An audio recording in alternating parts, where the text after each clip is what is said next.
Ok.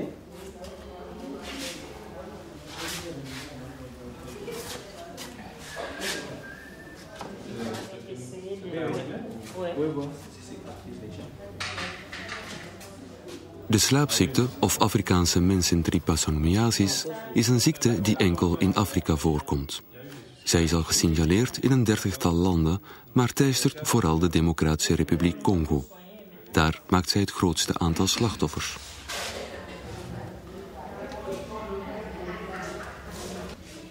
Sikoyo yoki malamu.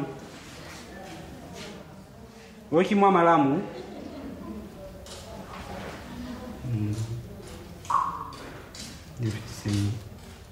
Il me regarde fixement. Tombola maboko. Tombola maboko non, Tombola maboko. Simba toke, allez. Tombola maboko. Tombola. Meka ko tombola maboko.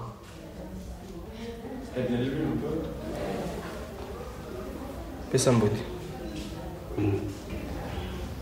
Effectivement, nous étions devant un patient dans un état précomateux.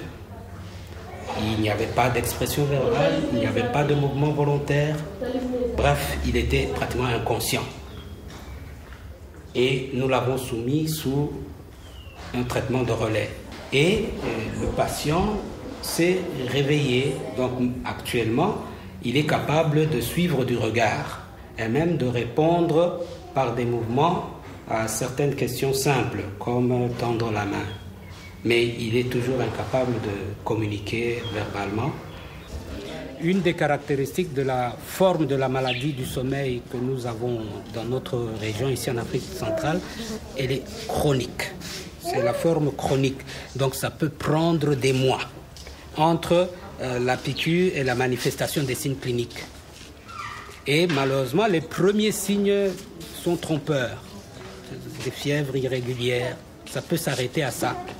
Et là, alors, vous voyez les personnes qui sont soignées à plusieurs reprises pour malaria, pour autre chose.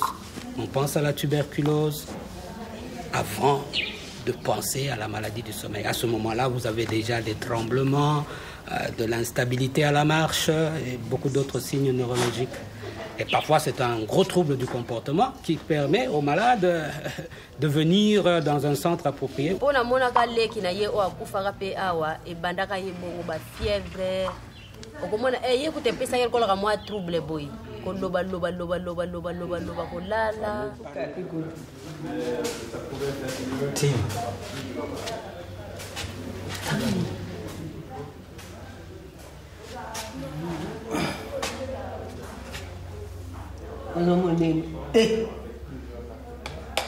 C'est une maladie très invalidante et cette patiente, après son traitement, a été retenue à l'hôpital presque voici bientôt 2 ans. 3 ans.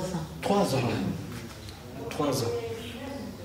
Et cela à cause des séquelles. Comme elle était au stade 2 de la maladie, donc au stade nerveux de la maladie, elle a dû recevoir le mélarsoprol. Et au 5e, 6e jour, elle a présenté des complications. On a dû arrêter le traitement. Donc, il y a eu des éruptions cutanées, diminution de la conscience, beaucoup de tremblements. On a dû arrêter le traitement. Vous êtes ici à l'Institut national des recherches biomédicales, qui est le laboratoire national de santé publique. Et vous êtes plus précisément dans un local, un laboratoire qui fabrique un test de diagnostic que nous appelons donc mini-colonne. Alors ces tests servent, n'est-ce pas, à faire le diagnostic de la trypanosomiase. Et comme vous savez, la trypanosomiase, c'est une maladie terrible qui se vit actuellement dans notre pays. Et pour les traitements, c'est un traitement très toxique.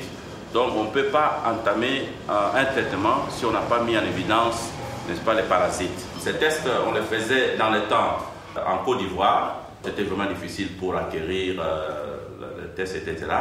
Maintenant, grâce à la coopération belge et à l'IMT Anvers, donc nous avons commencé à produire ces tests ici sur place.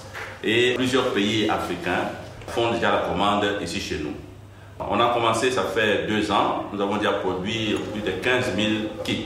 Le fait est là que la drépanosomiase, c'est une maladie négligée.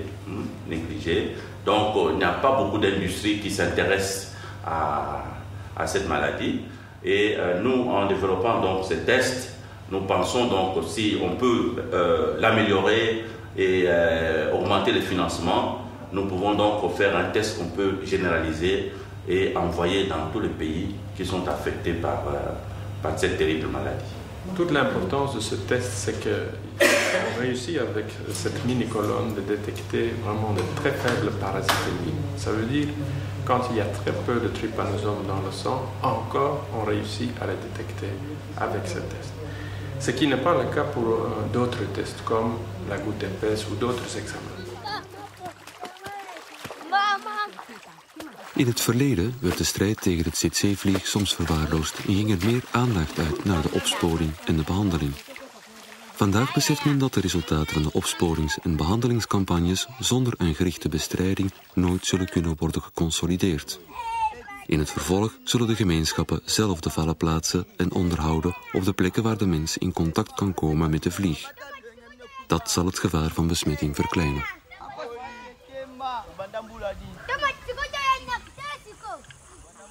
Nous venons souvent poser des pièges ici parce que les enfants habitent le site.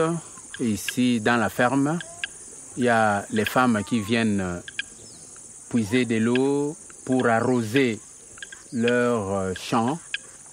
Et de la même occasion, les petits-enfants viennent. D'ailleurs, la preuve, vous voyez, ils viennent ici, ils descendent, ils prennent de l'eau pour arroser.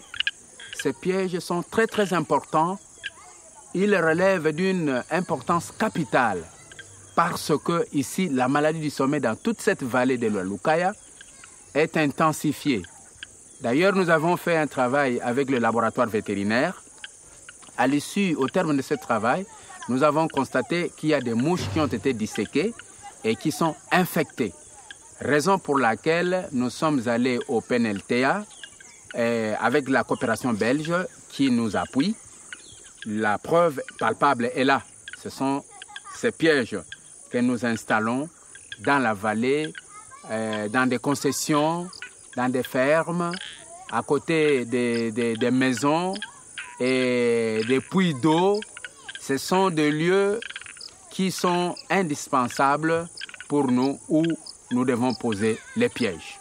Il y a une mouche d'ailleurs qui vient justement, qui voulait m'attaquer. Mais heureusement que le piège est là. Voilà, la mouche est dedans. Voilà, elle est là. Le danger, c'est quoi? C'est quand elle est infectée. Et si elle me pique, maintenant, elle peut me transmettre la maladie du sommeil. Donc, je ne peux que remercier la coopération belge qui vraiment nous aide beaucoup pour cet appui. Sinon, la population est en danger. Mais heureusement qu'il y a les pièges. Voici, la preuve est là. Et voilà la preuve, notre mouche, elle est là.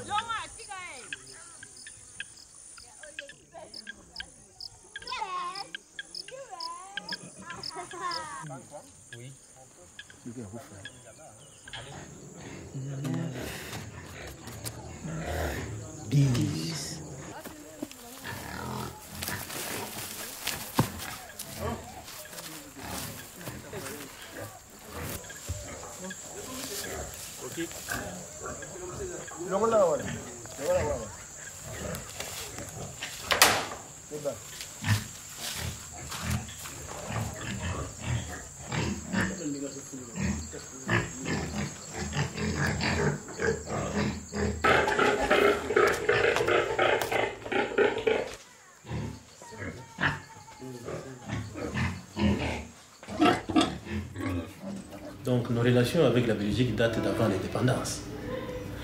Et c'est grâce à la Belgique que la maladie a été combattue, parce qu'elle était organisée.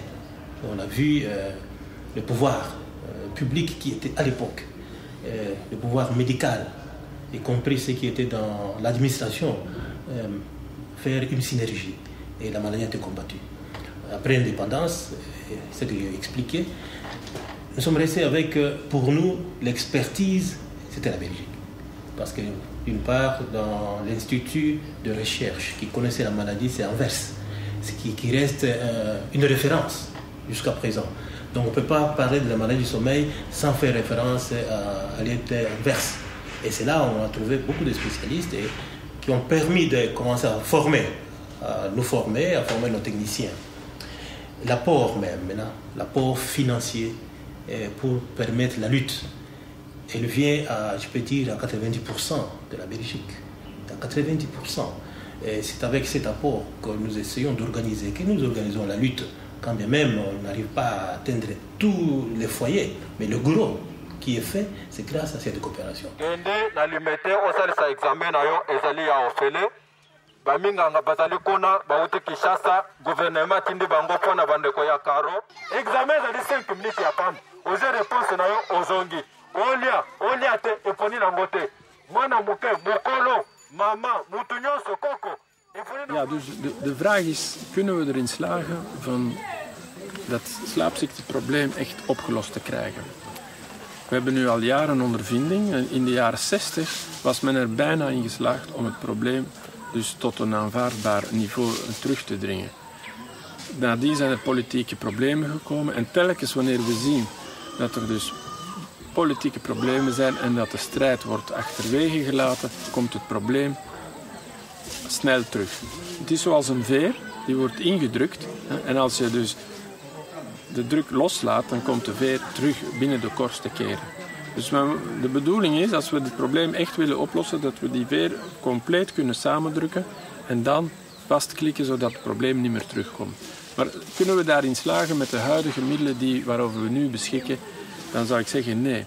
Het huidige project van de slaapziekte, dat België ondersteunt, is belangrijk. Maar we voelen nu al dat de middelen die ter onze beschikking staan onvoldoende zijn om er te geraken. En ik denk als we dus de twee strategieën, actieve depistage, passieve depistage, het behandelen van zieken en dus de vectorcontrole kunnen combineren, dat we dan naar meer blijvende resultaten zullen toegaan.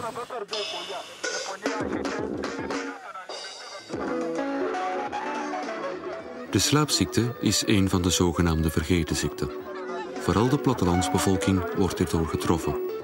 Deze mensen zijn arm en vormen geen interessante markt voor de farmaceutische bedrijven. Een uitzondering is het akkoord tussen de Wereldgezondheidsorganisatie en de firma Aventis. Daardoor kunnen er sinds 2001 gratis geneesmiddelen worden verstrekt. Op die manier kon de verspreiding van de ziekte worden afgeremd.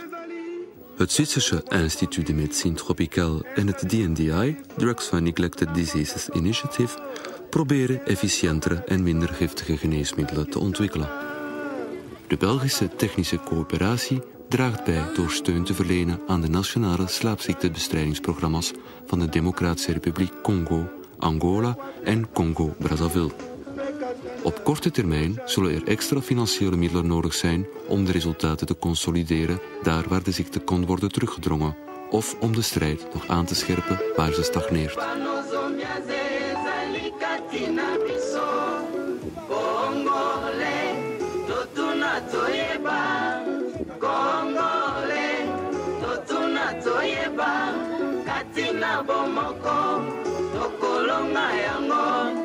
Topesa bana na biso bomo imolai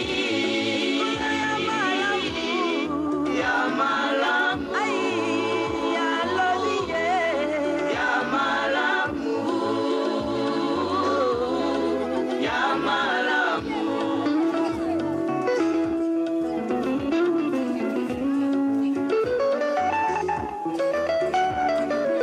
ipano zombiaze katina biso Congolais totuna toyeba Congolais totuna toyeba katina bomoko tokolonga yango potopesa bana na biso bomo imola